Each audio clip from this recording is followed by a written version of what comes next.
Olá pessoal, bem-vindos a Trecheira Violenta, eu sou Osvaldo. Eu sou a Karina. E hoje a gente vai falar de Hora do Espanto, de 2011. O filme foi dirigido por Craig Gillespie, o diretor de Cruella, e estrela o saudoso Anton Yelchin, de Sala Verde e Star Trek, e também o Colin Farrell. O Hora do Espanto original é um filme dos anos 80 de vampiro, e é um filme clássico que tem uma trama simples, e se um jovem um dia descobrisse que o vizinho dele é um vampiro. O filme foi um sucesso e teve uma continuação ainda nos anos 80, mas ele nunca virou uma dessas franquias grandiosas do terror. Ficaram alguns anos sem ter nada do Fright Night, até que em 2011, depois da década de anos 2000, onde todas as franquias de terror estavam tendo remakes, a hora do Espanto chegou de ter um remake sombrio. Porque até onde visual e efeitos vão, ele é um filme que é muito mais sóbrio, muito mais sangrento do que o original, mas ele também foi um passo além e talvez seja um dos únicos remakes sombrios ali da década que seja propositalmente engraçado. Eu nunca tinha visto esse remake e eu curti bastante. Acho que ele não tenta replicar o original, ele começa com a mesma premissa, mas rapidamente vai virando o próprio filme, que acaba sendo mais um tipo de ação-terror, e eu acho engraçado e um tanto cínico como ele transfere as situações e personagens que são meio caricato nos 80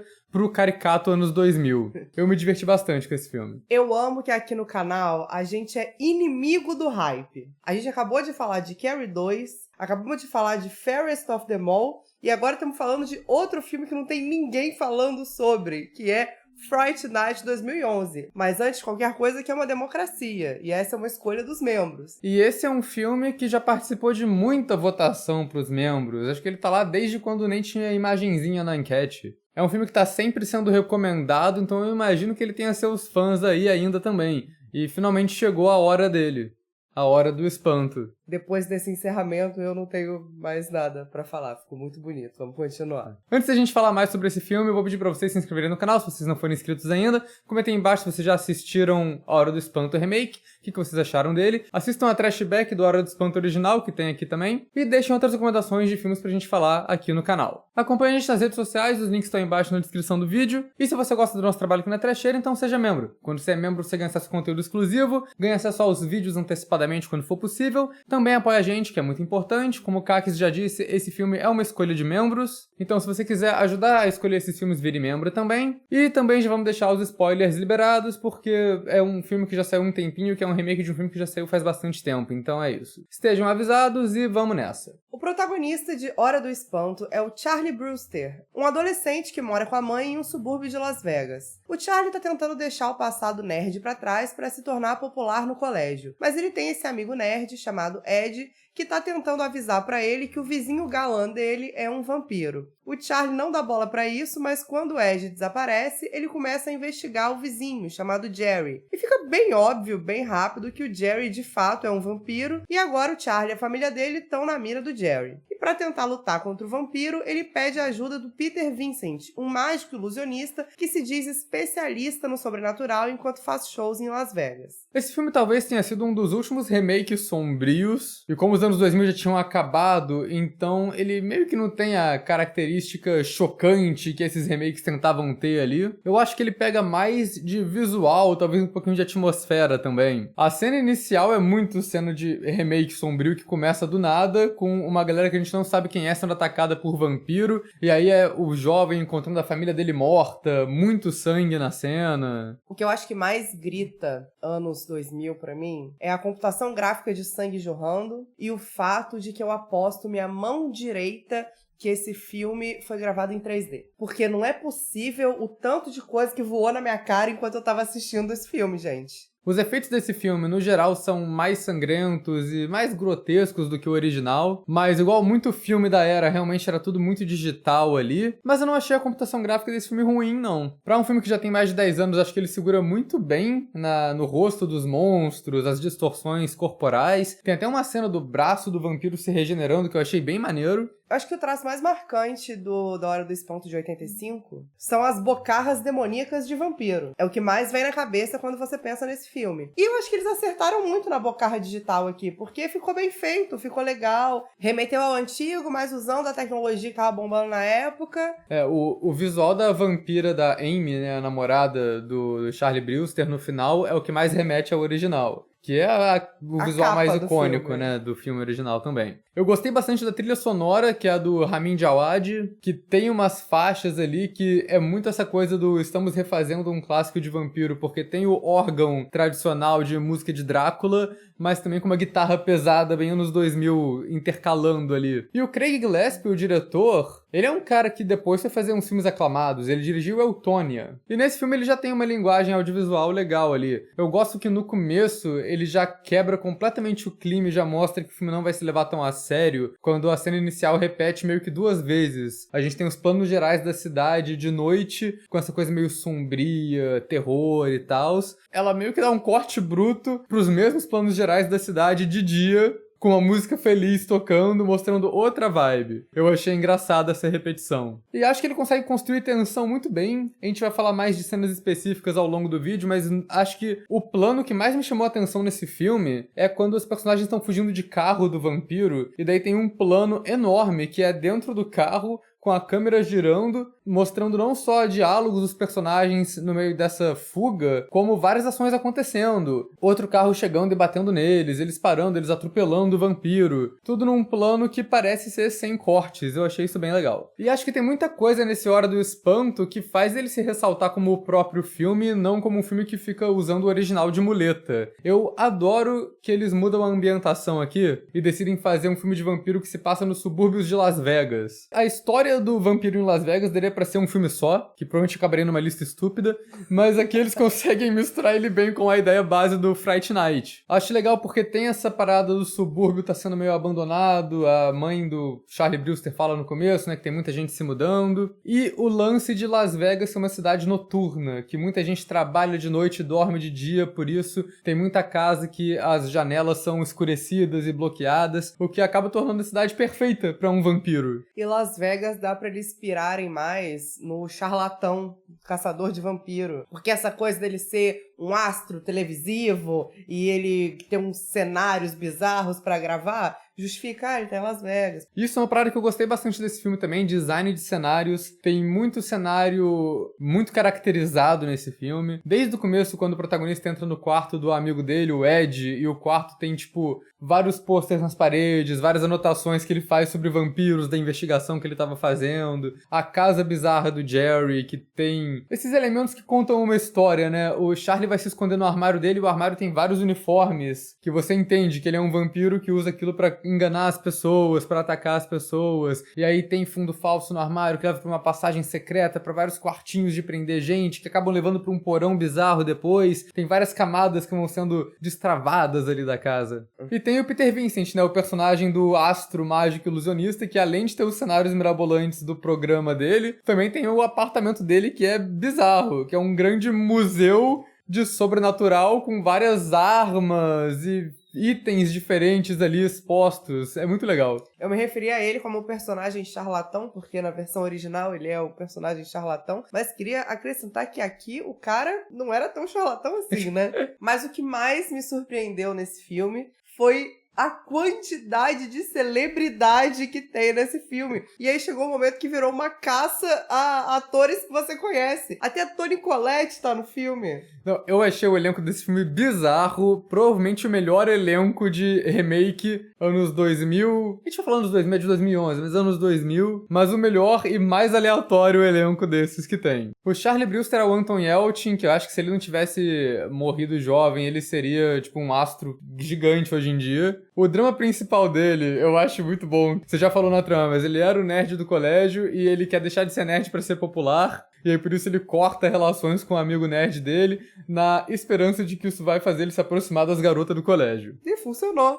E cara, eu acho uma caracterização muito boa e muito crível. É uma parada que acontecia nos anos 2000, antes de ser nerd e ficar legal. O amigo dele, que é o Evil Ed, é um dos personagens mais icônicos do filme original. E eu gosto que esse filme não tentou refazer ele, pra ele, vai ser icônico da mesma maneira. É o amigo doidinho do protagonista que fala um monte de merda. Não, nesse daqui ele é o amigo nerd de infância, que é meio grosso, mas isso é porque ele é interpretado pelo McLovin, né? E ele só interpreta o mesmo personagem em tudo que ele faz também. Mas aí foi uma decisão muito acertada de casting. Foi. Porque ninguém conseguiria interpretar ele desse jeito igual o McLovin. Se você me oferecer R$1 milhão aqui pra falar o nome dele de verdade, eu serei completamente incapaz. Ah, mas nem eu. E é muito engraçado ele chantageando o Charlie pra ajudar ele com essa investigação, falando que ele tem os vídeos deles fazendo nerdice, se vestindo de super-herói e tal, e falando que vai liberar isso. E eu já tava achando estranho, né, que o Evil Ed é um personagem que tem bastante presença no filme original. Nesse, na primeira cena que eles estão indo na casa explorar do amigo que desapareceu, ele já tá lançando todas as frases de efeito famosas dele do primeiro filme ali. Achei esquisito eles estarem gastando tudo de uma vez, mas isso porque o Ed morre bem rápido nesse filme, que eu também achei legal, porque, né, você não vai repetir o personagem icônico, vai deixar ele com o amigo nerd, ele vai ter outra função na trama, beleza. E eu gosto que depois o protagonista encontra os vídeos do Ed e do outro amigo meio que espionando e tentando descobrir se o Jerry é um vampiro,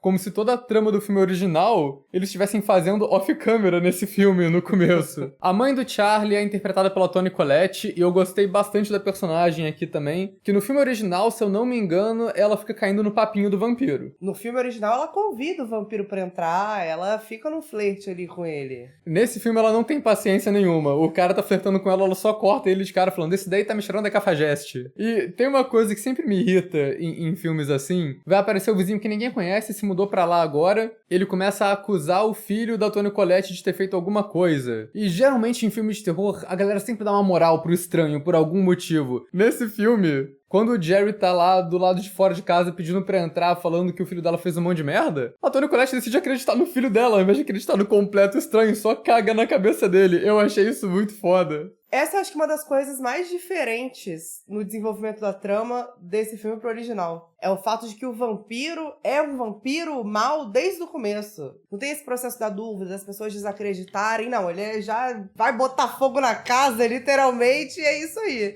E ela tem seus momentos fodas de ação também, né? Ela atravessa o vampiro com uma placa de trânsito. Mas aí eu sinto que no alto final eles não sabiam muito o que fazer com ela, então deixaram ela internada no hospital e não tem mais participação no filme. Mas tá bom. Eu acho muito engraçado os amigos do colégio, que é o Dave Franco fazendo o Valentão e o Dylan do Modern Family fazendo o Dylan do Modern Family. O casting desse filme realmente foi muito certeiro. Sim. Os dois são atacados pelo Jerry de graça na metade do filme. E voltam ali depois. Né? O Dave Franco volta como vampiro, e aí é engraçado que ele não fez nada vivo, quando volta como vampiro também não fez nada. Nem morreu. Ele é curado no final, e aí ele manda uma frase de efeito de caraca, que noite doida. E acabou.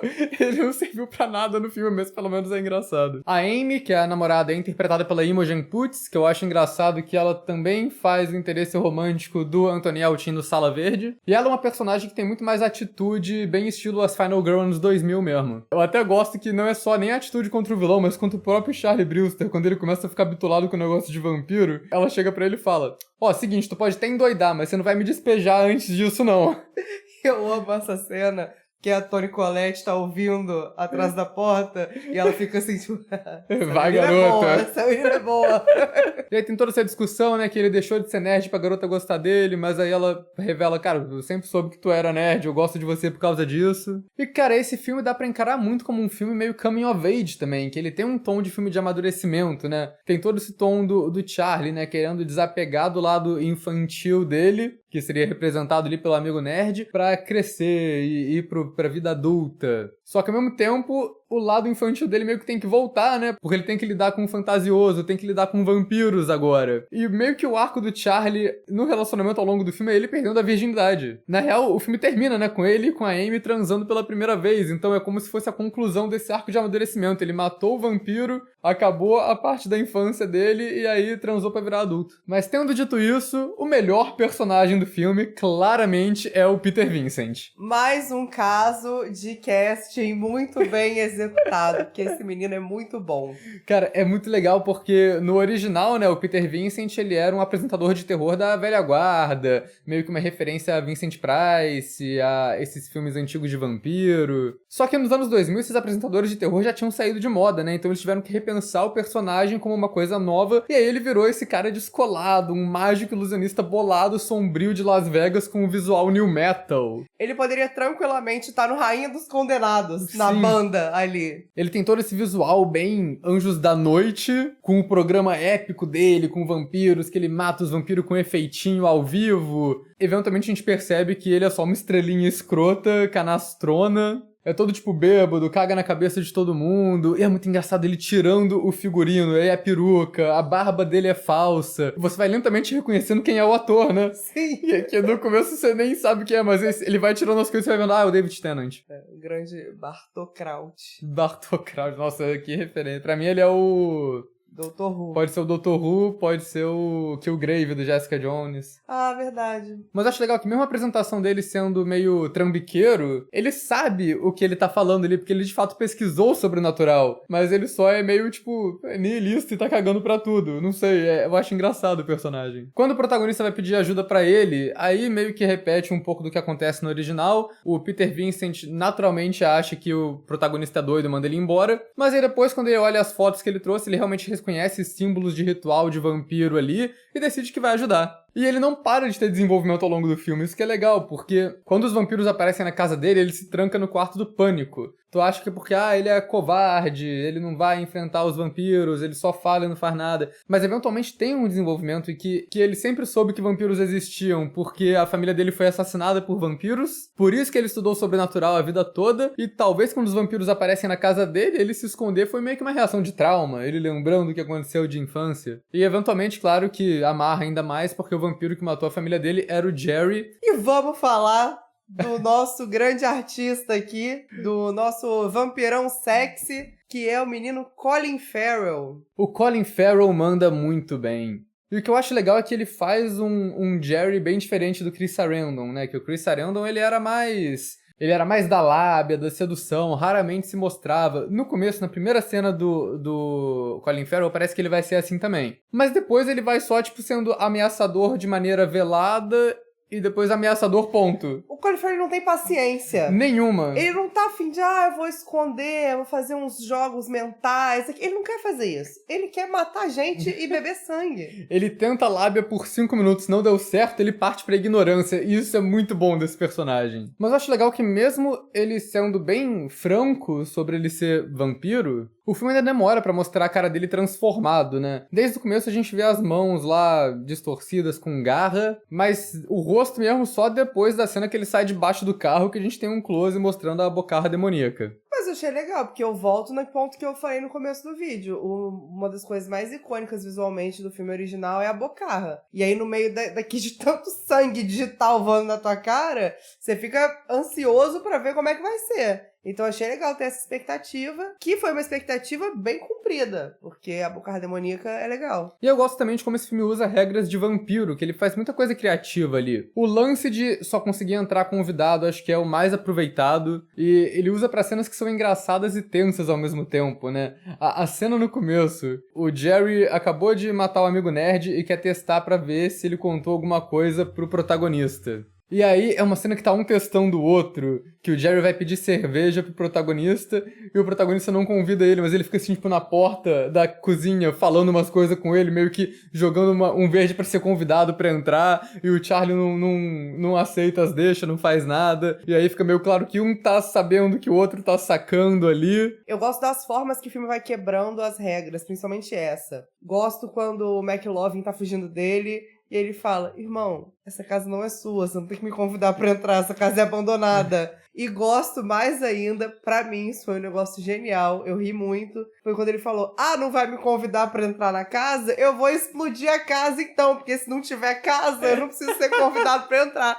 E ele faz aquele negócio mirabolante lá do gás pra explodir a casa. Eu achei isso muito engraçado. Sim. O Peter Vincent descreve o tipo de vampiro lá baseado no símbolo que ele viu e fala que eles gostam de criar tribos. E daí tem toda essa mitologia diferente pro que o Jerry faz, que ele não só mata a pessoa, ele captura e deixa ela presa na casa dele, vai bebendo o sangue das pessoas aos poucos enquanto espera a transformação dela em vampiro, e eventualmente ele tem a própria colônia de vampiros escondida nas paredes do porão, que eu acho bem foda também. O lance do vampiro não ter reflexo é bem aproveitado pela direção em alguns momentos. Tem uma cena que o Charlie vê onde o Jerry tá pelo reflexo, mas sem ele fazer reflexo, só pelos objetos se mexendo lá, a geladeira abrindo sozinha. e a cena que ele ataca o segurança, que a gente vê pela câmera de segurança na qual o Jerry não aparece. Eu acho muito engraçado tudo que envolve as provas de que ele existe, que é só foto, que não aparece nada, porque ele não aparece na foto. E as fraquezas de vampiro ainda funcionam, né? As mais óbvias. O sol é uma grande fraqueza, que é usada no final, mas o que eu acho muito legal é a piada visual quando o Charlie finge ser um jornalista pra conseguir falar com o Peter Vincent e ele pega um jornal do Las Vegas Sun, justamente, né, o sol de Las Vegas. Religião funciona se você tiver fé, o Charlie tenta usar uma cruz, mas não tem fé o suficiente, mas ainda assim isso vira quase uma piada visual recorrente no filme, que é o Charlie lotando os lugares de cruz pra afastar o vampiro. E tem as estacas, né, que é um bagulho óbvio que tem em todo filme de vampiro, mas que eles ainda conseguem inovar com o lance da estaca abençoada. Quando você mata o vampiro, as vítimas vampiras dele voltam ao normal. Então é um filme que muda bastante coisa, tem bastante coisa da mitologia aqui. E da mesma maneira, ele também tem muitos momentinhos que são esses momentos de remake que fazem uma pequena referência ao filme original, né? No filme original, o Charlie tem um carro que é todo zoado. Nesse ele tem uma moto que não funciona. Tem toda uma cena lá que o Jerry pega uma maçã pra comer, que é uma referência a uma parada que ele faz no original também. E o Chris Sarandon, que é o Jerry do filme original, aparece nesse filme como o motorista que bate no carro da Toni Collette e que o vampiro mata. Então é a versão nova do Jerry matando o Jerry antigo. Eu gosto quando o remake faz isso, porque mostra um carinho ali, né? Acho que é um tom legal pra fazer homenagem à obra que você tá remakeando. E esse filme, né, como você disse, ele não tem a parte da dúvida, ele já mostra vampiro logo de cara. Então ele é um filme muito mais ágil. O Charlie mesmo não descobre nada sozinho, né, porque o McLovin que leva ele pra procurar o amigo já fala, ó, seguinte, teu vizinho Jerry é um vampiro, já fala isso desde o começo. Depois que o McLovin desaparece, o Charlie começa a suspeitar. Ele vê toda a cena da vizinha entrando na casa do Jerry e já confirma que ele é um vampiro quando ele vai invadir o lugar, encontra a garota presa. Aí tem toda essa cena muito tensa que é ele tentando fugir da casa com a garota e a câmera vai acompanhando o movimento dos dois direitinho ali. O Charlie se movendo na frente do plano e o Jerry se movendo atrás, um sem ver o outro. Essa cena é muito boa. Mas no final o Jerry meio que já sabia o que tava rolando e deixa acontecer de sacanagem, porque ele sabe que quando a garota chegar do lado de fora, o sol vai matar ela, porque ela já tá com sangue de vampiro. E eu acho que a segunda metade do filme, ela meio que vira um filme de ação, praticamente, né? Porque o filme original fica todo nessa ambientação, na casa do protagonista e na casa do vizinho. Esse filme vai ser maior e mais explosivo, né? Literalmente porque o vampiro explode a casa deles. E a partir daí é só sequência de ação. Todo momento do filme tá acontecendo alguma coisa. Você não tem pausa pra respirar. E eu gosto disso. A cena de ação na casa do Peter Vincent acho muito boa também, que é eles lutando com o Evil Ed. É uma cena divertida porque tem muita variedade de coisa que eles usam ali, que eles estão na casa do cara que tem um monte de arma e item abençoado diferente, eles estão usando tudo, né? E aí tem a cena bonitinha da bala de prata que não funciona em vampiro, mas aí a garota joga água benta na cara dele depois. Tem as várias armas diferentes que eles usam pra tentar matar os vampiros com resultados meio cômicos, só que é um cômico meio gore também, acho bem divertido. E o ato final é o Charlie e o Peter Vincent, os dois virando heróis de ação meio atrapalhados, com uma besta e uma shotgun invadindo a casa do Jerry, quebrando janelas pra entrar sol pra tentar encontrar eles. Eu adoro a caracterização deles de matadores de vampiros. Que mostra a virada do personagem ali, né? Não, beleza, agora a gente vai sério, vamos matar essa galera. E aí eles vão com aquela coisa bem armas e cinto, e acho muito maneiro. E muito equipamento, que de novo, é meio que usado pra piada, não se leva tão a sério. Peter Vincent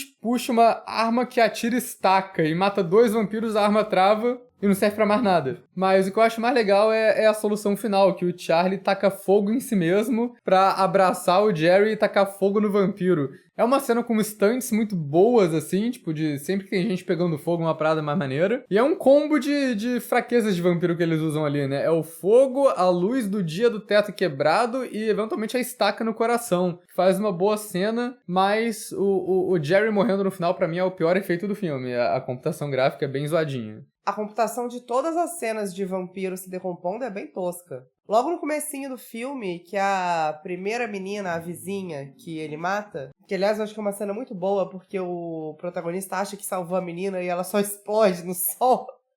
Mas eu já achei bem tosco ali. Enfim, no final eu gostei bastante da Hora do Espanto. É um filme que eu já tava esperando que fosse ser pelo menos decente, né? Porque a galera pede muito por ele. Mas eu realmente achei, tipo, muito divertido. E um remake bem digno, assim, que não tenta substituir o original, que dá uma repaginada boa na história do original e que consegue ser o próprio filme. Eu acho que é um filme que é muito produto do seu tempo e consegue fazer uma homenagem ao filme original usando muito elemento característico dos anos 2000. E é bizarro que ele saiu em 2011, né? Se ele se lançasse 4 anos depois, o Peter Vincent era youtuber. É verdade. Tem um pouco de pavor de filme feito em 3D, mas surpreendentemente, eu adorei o filme. Até agora eu tô tentando entender porque que em pleno dezembro, sem contexto nenhum, a gente... vamos falar do remake de A Hora do Espanto. Mas tá aí, o remake de A Hora do Espanto, que pra mim é uma trecheira. Trecheiro, eu coloquei como notável. Trecheira notável. Trecheiro notável, então. Fechou.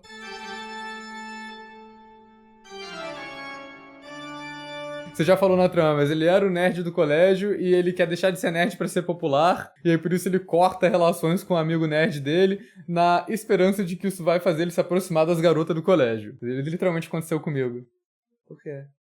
Isso. Mas eu era o amigo nerd. Nossa, eu ia te zoar tanto. Por quê? Eu achei que você ia falar que você deixou de ser nerd pra virar popular. Eu falei, que universo, Osvaldo? Não, eu era o amigo nerd. E aí meus amigos falaram, não, a gente vai separar o grupo, que eles queriam pegar a mulher. Sabe quantas mulheres eles pegaram? Nenhuma. 0.